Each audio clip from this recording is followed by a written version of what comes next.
Safari ya ACT Wazalendo ilikuwa imeshaanza mapema katika mbio za urais, ambapo awali kabla ya Mpina manake walikuwa wameshampitisha Dorothy Semu kama mwakilishi wao katika nafasi ya urais katika uchaguzi mkuu wa mwezi Oktoba mwaka huu 2025. Lakini mapema mwezi Agosti, kama sikosea Agosti 5, ndipo ACT walitangaza kumpokea Mpina, na siku kama mbili mbele wakatangaza kwamba nia yake hiyo ya kuwania nafasi ya urais. Mchakato wa ndani ya chama na kamati kuu ya chama iliamuru, maana yake ilifikia mwafaka wa kumpitisha Mpina kama mgombea urais, na watu wengi walitazamia kama Mpina kati ya vile vyama ambavyo vinashiriki, ambavyo ni zaidi ya 15 vinashiriki uchaguzi, angalau ACT Wazalendo manake kilikuwa ni moja kati ya chama chenye nguvu, na Chauma pia kati ya vyama vile ambavyo vilivyopo, ukiachana na Chama cha Mapinduzi ambacho ndio chama tawala. Sasa matarajio makubwa yalikuwa kwamba ACT inakuja kuleta ushindani ukilinganisha na vyama vingine vinavyoshiriki uchaguzi.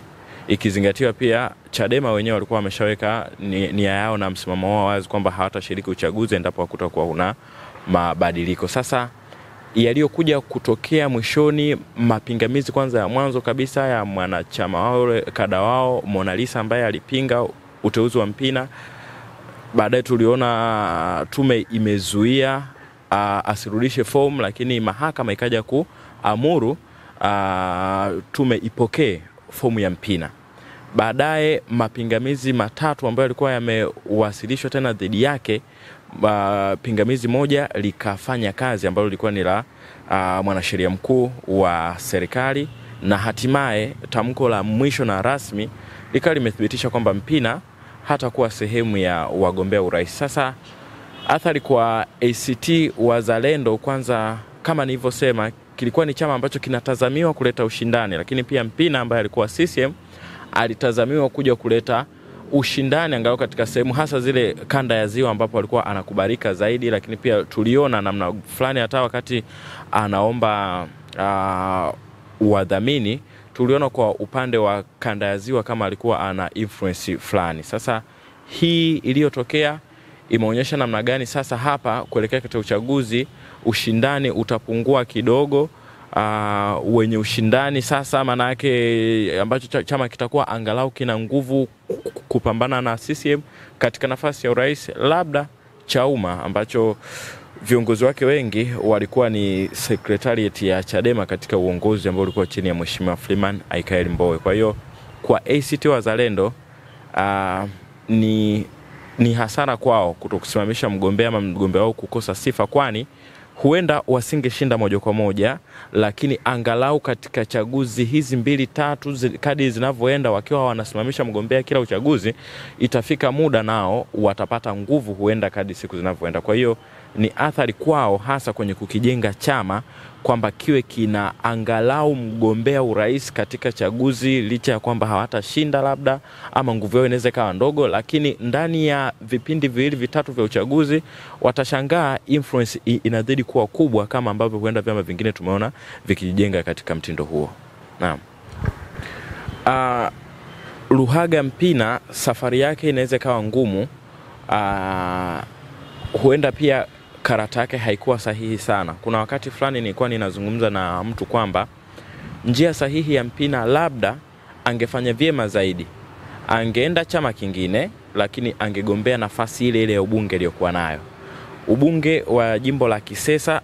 Lakini pia jimbo hilo maana yake huenda angekuwa ana ushawishi mkubwa kwa sababu alikuwa ni mbunge wa hapo, lakini hata safari yake ya mwisho ya kuhitimisha ubunge, kama wananchi walikuwa bado wanamshangilia kama mtu wao vile.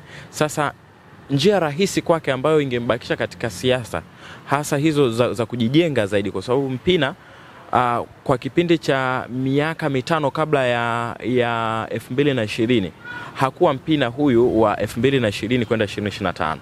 Maana yake siasa za kumweka kwenye bunge, siasa aliwahi kuwa waziri pia, lakini pia siasa hizi za kuhoji zimemweka katika mstari, lakini anahoji akiwa wapi? Akiwa bungeni, akiwa kwenye Chama cha Mapinduzi. Hicho ndo kilimpa credibility kubwa kwa watu. Mwisho wa siku sasa miaka huenda mitano mingine akiwa nje kabisa ya ulingo wa majukwaa rasmi ya kisiasa, huenda nguvu yake ikapotea. Kwa hiyo hesabu zake nadhani hazikuwa sawa sana kutoka CCM ambacho ni chama tawala, chama chenye nguvu, chama ambacho kimempa influence kubwa, anaenda ACT Wazalendo, chama ambacho ni moja kati ya vyama vya upinzani lakini si chama kikuu cha upinzani. Maana yake ushawishi walionao ACT si kama ushawishi walionao Chadema.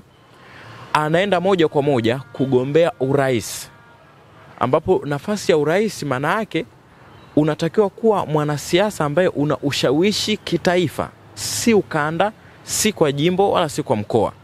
Ukirejea nyuma, wagombea wengine waliowahi kutoka chama tawala kuja vyama vya upinzani na kugombea urais, mfano 2015 Edward Ngoyai Lowassa alikuwa ni mtu ambaye amejijenga kwa takriban miaka 30 nyuma katika siasa za Tanzania.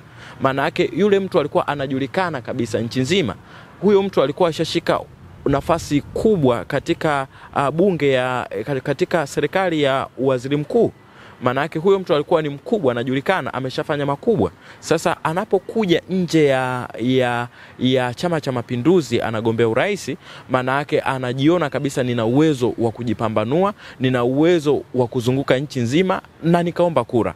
Na tukaona influence aliyokuwa nayo Lowassa ni moja kati ya uchaguzi uliokuwa una ushindani kabisa. Kwa mara ya kwanza pia kura zilikuwa kama sio 50% na kwa Rais Magufuli, maana yake ni asilimia chache kidogo kulinganisha na asilimia ambazo rais wa awamu ya 4 alishinda katika awamu yake ya mwisho. Maana yake ilionyesha ushawishi. 2020 tuliona kina Bernard Membe pia wakati wanaenda ACT Wazalendo. Membe alikuwa angalau yeye ana influence ya kitaifa, ameshakuwa katika siasa kwa takriban miaka 30 kabla ya kuwania urais pale. Maana yake mtu ambaye ameshajipambanua sehemu nyingi. Tuliona Maalim Seif akihama chama kutoka CUF kwenda ACT Wazalendo. Ilikuwa ni swala la kuambia tu makada wake kule Zanzibar, sasa tupo ACT Wazalendo. Ndio sababu ya ACT Wazalendo kupata nguvu Zanzibar. Maana yake huyo mtu anayehama chama na kwenda kugombea urais moja kwa moja anatakiwa kuwa na influence kubwa ya kitaifa, sio ya ukanda, sio ya jimbo, sio ya mkoa. Kwa hiyo Mpina influence yake ilikuwa bado ndogo sana kwenda kugombea urais. Kwa hiyo baada ya sakata hili, kama ndio hivyo sasa hana nafasi tena ya kugombea urais, kwake yeye sidhani kama akiwa tena nje ya siasa mfano za bunge kwa miaka 5 ijayo atakuwa na influence kubwa kama kiasi hiki ambacho alikipata, japo sioni kama ilikuwa kubwa sana ambayo alikuwa nayo sasa hivi. Kwa hiyo miaka labda hii 5 inayokuja kujijenga, labda ajiunge katika sasa harakati zile kama za upande wa Chadema labda ambao wanasimamia reforms na hizo, labda huko anaweza akaendelea kuwa mtu ambaye yupo relevant na jamii na siasa za nchi, kwa labda tena term nyingine aje kugombea, lakini pia sio urais. Kwa hiyo hesabu zake tutoka mwanzo sizioni kama zilikuwa sahihi kwenda kugombea urais. Kwanza malalamiko ama kutokukubaliana na maamuzi katika nyanja yoyote ile ni jambo la kawaida ambalo huwa tunalisikia katika maisha, kukiwa kuna pande mbili. Hata kama kuna haki ikitendeka sehemu fulani, kuna wengine tu watasema tulistahili sisi. Kwa hiyo ni dhana ambayo ipo kawaida, lakini kwao wenyewe wanaweza wakaona kama ni kuonewa kwa hayo ambayo yamekuwa yakiendelea.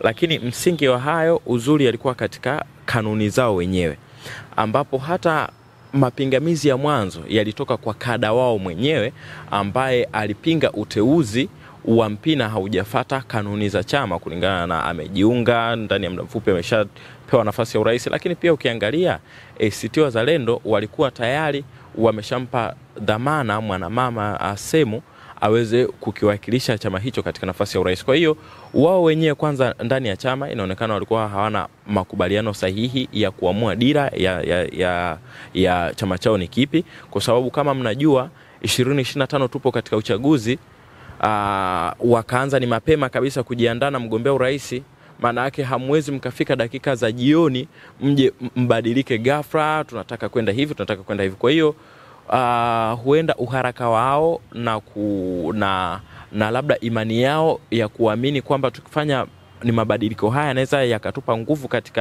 katika siasa za ushindani, ndio yamesababisha wamepitia hizo changamoto. Lakini kama wangekuwa wanania kweli ya kusimamisha mgombea ambaye imara labda na ushawishi zaidi, wangetengeneza ni mazingira toka awali. Huyo Mpina kama walimuona wao kama huyo anaweza katufaa, wangeanza kama ni mazungumzo ya kukaa naye hata mwezi Januari huko. Bana, tunakuona huku, mbona kama kutakufaa, tutakupa nafasi hii bana, wewe una ushawishi wa kutuwakilisha. Kwa hiyo kama wao wenyewe hawakuwa na msimamo, haya ambayo yanatokea nafikiri wapo sahihi kuyapitia. Lakini ni kawaida pia katika mazingira yoyote yale watu kulalamikia uamuzi wote unaotolewa katika ngazi yoyote.